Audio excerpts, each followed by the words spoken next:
What's going on, guys? Super Savage 789 here, bringing you guys a video doing what Bardock and Gine went to Earth, part 2. In the last part, we covered the reasoning why Gine and Bardock fled to Earth, and how they came to end up living with Grandpa Gohan. After Kakarot and Bulma went on their adventure for the Dragon Balls, Kakarot ended up heading off to train with Roshi, while Yamcha went to train with Gohan, which is where we left off. Before we get into today's video, I just want to remind everyone that Super Savage has a Discord, more on that at the end of the video.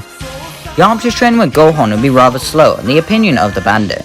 In terms of a fighting style, Yamcha's way of fighting is rather sloppy, with his Wolfang fist being the only thing of note. So Gohan begins trying to teach him how to do martial arts to a more advanced degree. After a month passes, while Yamcha's fighting style is significantly improved, his strength has barely risen, which aggravates him. He expresses this to Gohan, who tells him not to worry about pure strength alone. A master of martial arts is able to topple a brute 10 times their own strength. Upon overhearing this conversation, Bardock decides to butt in.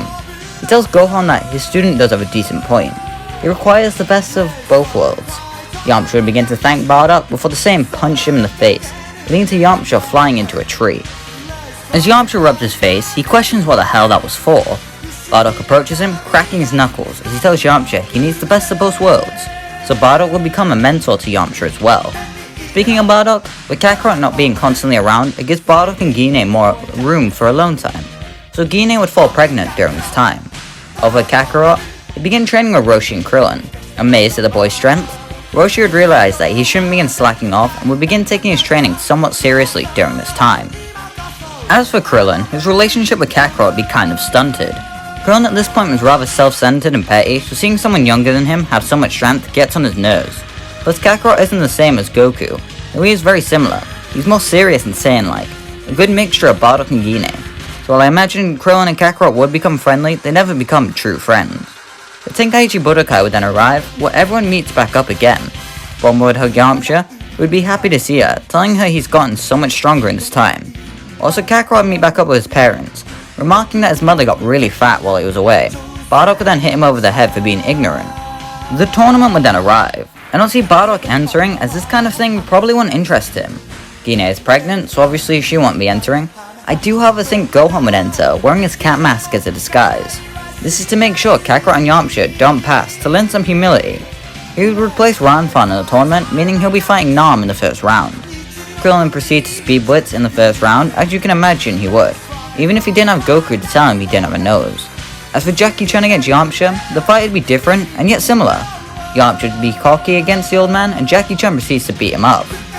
When Yamcha does get serious though, it does take the man off guard, due to the way he fights. Every strike he throws is powerful and well timed, and would maybe even best Krillin on his best day. Sadly though, Jackie Chan isn't Krillin, as he's able to begin maneuvering around the attacks, allowing him to get a powerful blow to the bandit, flinging him out the arena. Next up is Gohan against Nam. While Nam is rather talented, he isn't a challenge to the old man, as he merely defeats Nam in a few blows, and then give Nam an empty capsule to put water in, which Nam thanks him for. Kakarot then bodies Giran in one blow, ending the first round. Krillin against Jackie Chan would then commence, and while they're both stronger, I imagine it would go beat for beat, leading to Jackie Chan winning. Gohan would then begin fighting Kakarot. The fight would be very similar to Goku against Gohan in the Barber tournament, except Kakarot is much stronger than Gohan. He would still have less martial arts knowledge than the old man, however he makes up for that with his unorthodox fighting style, pushing him further and further. In the last ditch effort, Gohan moves behind Kakarot and grasps his tail, causing him to go limp. Gohan would throw Kakarot out of the arena, however the boy thinks quickly, levitating at just the right moment to avoid this fate. Kakarot then decides to finish the fight off right now. He begins to charge up a Kamehameha wave, drawing in the audience as they watch the blue ball form in his hands. It gets bigger and bigger, frightening everyone who can sense ki.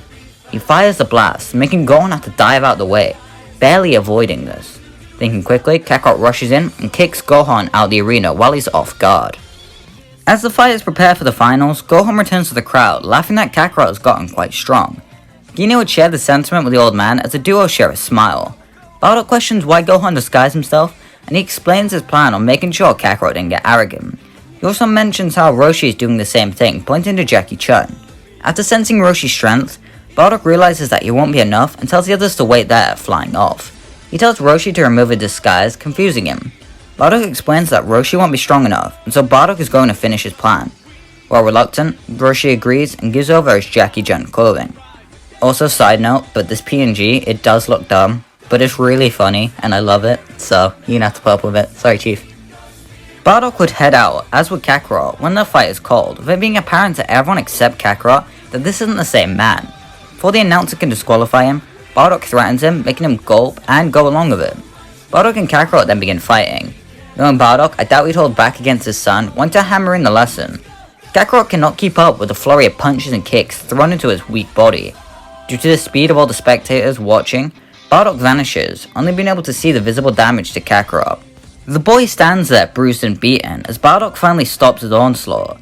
He doesn't exit the arena, however Kakarot refuses, stating how he can still win. He throws a punch at Bardock, but he merely catches it, telling him that he can't win in his pathetic state. He can come back next time and defeat him. Train only for that purpose for the next 3 years. When he's a worthy opponent, fight him again. He then knocks Kakarot out, giving him the win. Kakarot would reunite with the others, glad that they are still people in the world stronger than him. To celebrate, everyone would then go and get food with the prize money, as well as the runner-up prize. Everyone would then have to bear witness to the appetite of the Saiyans as they eat food like animals. Especially Gine, surprising everyone. While this is happening, I feel like Yamcha should approach Roshi for training earlier than he did in the original. This is due to him wanting to continue his training after seeing how outclassed he is compared to everyone else. I don't think Roshi would have a problem with this, since one of his students will be departing from him anyway, and plus Gohan did training, so the kid can't be that bad. One person who would have a problem with this though would be Bulma. She begins chewing out Yamcha, telling him how she waited all this time just for him to leave again. As Yamcha tries to explain himself, Bulma shouts that they are through, and storms off, leaving Yamcha's sweat dropping. After a long meal, everyone begins saying goodbye to each other, and depart to go their separate places. With no emotional connection to the 4-star ball, Gohan being alive, Kakarot would merely head home with his family. That doesn't mean that one of the Z-Fighters won't go collecting the Dragon Balls though. Having been betrayed by Yamcha, Bulma would once again head off in search of the Dragon Balls, wanting a wish of a perfect boyfriend. So she began tracking the crystal orbs. Using a capsule jet, Bulma rockets over to the location of the first Dragon Ball, hoping that it will be easier than last time. She would then see a bunch of men all around the area and decides to lay low, scouting them out. Upon realizing that they are Red Ribbon soldiers, she realizes that maybe she should just go home. That's when one of the soldiers spot her, pointing a gun at her. Bulma begins nervously laughing at all the soldiers, including Colonel Silver, surround her. The Colonel questions why the young girl was there, with her lying to him, telling that she is part of the esteemed Red Ribbon Army. She then tells them all that if they find her the Dragon Ball, she'll give them a reward, winking at them. Since they're all men and this is Dragon Ball, they comply, going to work, more motivated than ever. Sighing a sigh of relief, Bulma is glad that she isn't dead and decides to capitalize on the situation. Using her radar, she pinpoints where the ball is and heads over to it, only to find Silver holding the ball. He sticks his cheek out, wanting a kiss, but Bulma merely takes the ball, kicking him in his Dragon Balls. She then flees in her plane. The Red Ribbon soldiers would all get in their air vehicles and begins pursuing her. While she's able to evade all the attacks, she's left defenseless as she merely flees. After racking her brain, she realizes that there is only one place she can go if she wants to be safe. She flies her jet straight to Mount Paozu and immediately leaps out, shouting for the Saiyans and humans to help her. The soldiers close in, telling her if she begs for her life, they'll spare her. That's when they all fall limp, as their eyes white out. Bardock stands over their bodies as he asks Bulma what the issue is. She explains the situation to all of them and how the Red Ribbon Army knows her face. She then asks them all for help. Gohan would decline as Gine is heavily pregnant and he'll be the one delivering the child. As for Bardock and Kakarot, they are happy to help for different reasons. While Kakarot just wants to help his friend, Bardock just wants to recapture his youth, taking down an army. So the trio head off for the Dragon Balls to stop the Red Ribbon soldiers, which is where we're going to leave off part 2 for right now. If you enjoyed it, why not hit the like button? Support the channel, let me know you want to see a part 3. Also, join the Discord. It's a great way to, meet other fans, talk to me, suggest ideas, and get sneak peeks on videos, all that good stuff. You know how it is. And yeah, bye!